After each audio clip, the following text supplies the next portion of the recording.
Boa tarde a todos, que a paz do Mestre Jesus esteja com todos nós.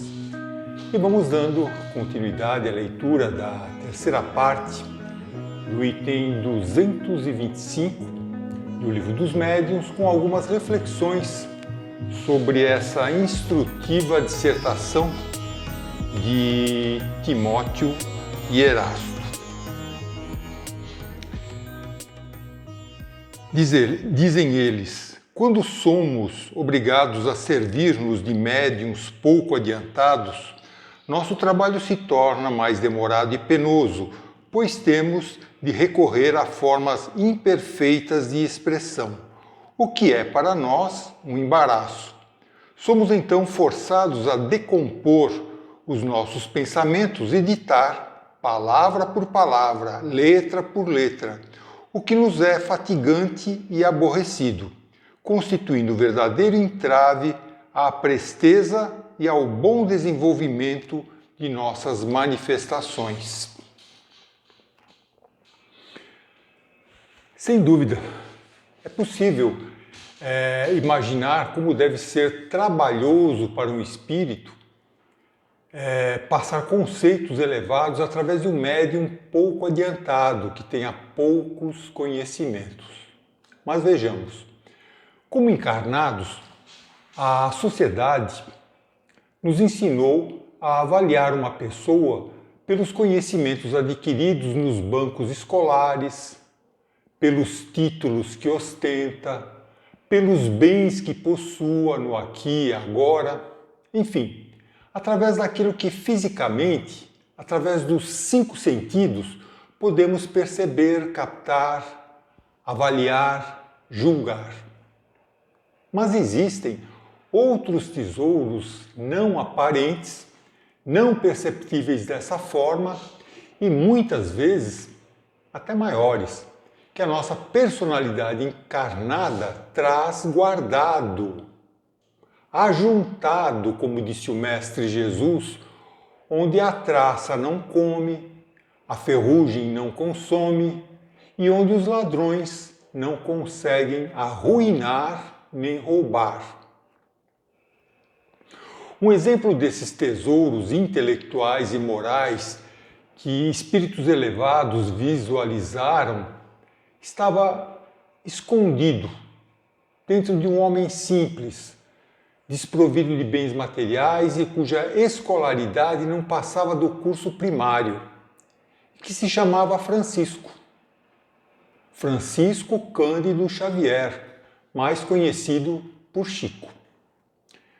Como entender que uma pessoa com somente o curso primário tenha psicografado mais de 400 livros, dentre eles poemas notáveis, romances, ensinamentos religiosos, filosóficos e científicos, se, como dizem Erasto e Timóteo, para isso é necessário possuir adiantamento, ou seja, conhecimento intelectual. Como isso é possível? Obviamente, esses conhecimentos não foram adquiridos nesta encarnação, mas vieram de suas vivências passadas, nas inúmeras encarnações por que passou. Biógrafos desse querido médium mineiro dizem que uma das mais antigas encarnações de Chico teria ocorrido no Antigo Egito, no tempo dos faraós, cerca de 1500 anos antes de Cristo. Depois dessa encarnação vieram várias outras, nas quais ele foi adquirindo conhecimentos, sabedoria e humildade. Prosseguindo na leitura. É por isso que nos sentimos felizes ao encontrar médiuns bem apropriados, suficientemente aparelhados, munidos de elementos mentais que podem ser prontamente utilizados. Bons instrumentos, numa palavra, porque então o nosso perispírito agindo sobre o perispírito daquele que mediunizamos, só tem de lhe impulsionar a mão que serve de porta-caneta ou porta-lápis. Com os médiuns mal aparelhados, somos obrigados a realizar um trabalho semelhante ao que temos para comunicar-nos por meio de pancadas, ou seja, indicando letra por letra, palavra por palavra, para formar as frases que traduzem o pensamento a transmitir. Os 5 sentidos comuns, que quase todos nós possuímos, nos permitem perceber o grau de realidade do mundo físico que nos rodeia. Através da visão, sentindo o cheiro, o sabor das coisas, ouvindo, tocando. Mas existem outros sentidos interiores que nos permitem perceber e interagir com o mundo sutil, espiritual, e que se encontram em nosso perispírito. O perispírito, conforme aprendemos, incorpora diversos corpos sutis, astral, mental, cada um deles com uma percepção própria, de dimensões que nossos sentidos comuns e correntes não conseguem perceber nem expressar. Aqui, Erasto e Timóteo explicam como o espírito passa uma mensagem para o médium. É através desses corpos sutis, de perispírito a perispírito, que os pensamentos, os sentimentos, as intenções do espírito são transmitidas e chegam até a mão do médium, que irá comunicá-la, difundi-la pela escrita, ou pela pintura, ou pelo desenho. E da mesma forma, essa mensagem poderia também chegar aos outros órgãos sensoriais, como a visão, a audição, e ser transmitida pela palavra. Prosseguindo na leitura, essa a razão de nossa preferência pelas classes esclarecidas e instruídas para a divulgação do Espiritismo e o desenvolvimento da mediunidade escrevente. Embora seja nessas classes que se encontram os indivíduos mais incrédulos, mais rebeldes e mais destituídos de moralidade. E é também por isso que, se hoje deixamos aos espíritos brincalhões e pouco adiantados a transmissão das comunicações tangíveis por meio de pancadas e os fenômenos de transporte, também entre vós, os homens pouco sérios preferem os fenômenos que lhes tocam os olhos e os ouvidos, aos de natureza puramente espiritual, puramente psicológica. A cultura intelectual por si só nada garante. Podem existir, portanto, pessoas cultas às quais foi concedida uma enorme capacidade de percepção dos espíritos. Essa capacidade, ou seja, essa mediunidade, lhes foi concedida por empréstimo, com a dupla finalidade de ajudarem os outros e ajudarem a si mesmas a se desenvolver moralmente. Por isso, Erasto diz que é nessa classe de pessoas que se encontram as mais incrédulas, mais rebeldes. É onde predomina a vaidade, o orgulho, o egoísmo. Essas pessoas ainda não detêm, não possuem a mediunidade como um tesouro que lhes pertence, mas como uma concessão que poderá ser retirada caso não seja bem utilizada. Poderíamos dizer que são como crianças, a quem foi concedida a permissão de usar uma faca bem amolada, sob a supervisão de um adulto, pois, apesar de saber manejá-la com desenvoltura, com destreza, ainda não possuem sensatez, maturidade moral para só fazer bom uso dela. Os valores morais e os intelectuais devem ser usados em conjunto, de forma harmoniosa. Em O Consolador, é perguntado, na questão 204, o seguinte: a alma humana poder-se-á elevar para Deus tão somente com o progresso moral, sem os valores intelectivos?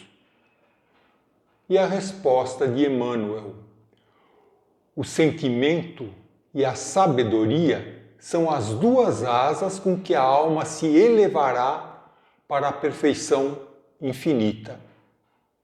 No círculo acanhado do orbe terrestre, ambos são classificados como adiantamento moral e adiantamento intelectual. Mas como estamos examinando os valores propriamente do mundo, em particular, devemos reconhecer que ambos são imprescindíveis ao progresso, sendo justo, porém, considerar a superioridade do primeiro, moral, sobre o segundo, intelectual. Porquanto a parte intelectual sem a moral pode oferecer numerosas perspectivas de queda na repetição das experiências, enquanto que o avanço moral jamais será excessivo, representando o núcleo mais importante das energias evolutivas. São palavras de Emmanuel. E finalizando a leitura, quando queremos ditar mensagens espontâneas, agindo sobre o cérebro, nos arquivos do médium, e juntamos o nosso material com os elementos que ele nos fornece. E tudo isso sem que ele o perceba. É como se tirássemos da bolsa do médium o seu dinheiro e dispuséssemos as moedas para somá-las na ordem que nos parecesse melhor. Aqui, Erasto e Timóteo falam em mensagens espontâneas. Mensagens espontâneas são as que ocorrem naturalmente, como se viessem da própria essência do médium. São mensagens de inspiração ou mesmo intuitivas que parecem ter brotado espontaneamente de nós mesmos, sem que a gente estivesse se esforçando para isso. Essa é uma forma de mediunidade que, entre aspas, não desce para as mãos em forma de psicografia, nem vai para a boca em forma de psicofonia, ou para os olhos, nas diversas formas de vidência. Essas mensagens espontâneas nos acontecem a toda hora, embora nem sempre a gente se aperceba e saiba como utilizá-las na vida prática. Por isso, é bom, ao fim de cada dia, refletirmos sobre esses insights que tivemos, agradecermos respeitosamente e procurarmos utilizá-los em nosso próprio benefício, como também na forma de um conselho amigo, de uma orientação a algum familiar, vizinho, parente. Os artistas, os músicos, os pintores, muitas vezes a chamam de musa inspiradora. E embora muitos de nós não possuam a chamada mediunidade ostensiva, psicografia, vidência, psicofonia, podemos utilizá-la nas casas espíritas como orientadores doutrinários, atendentes fraternos, expositores e mesmo como passistas, nos sintonizando com esses mentores para melhor transfundir nossas boas energias fisiopsíquicas em benefício dos irmãos carentes. E aí terminamos a leitura do item 225, parte 3. Na próxima semana, se Deus permitir, continuaremos com a leitura deste mesmo item 225, parte 4. Que a paz do Mestre Jesus continue com todos nós, agora e sempre.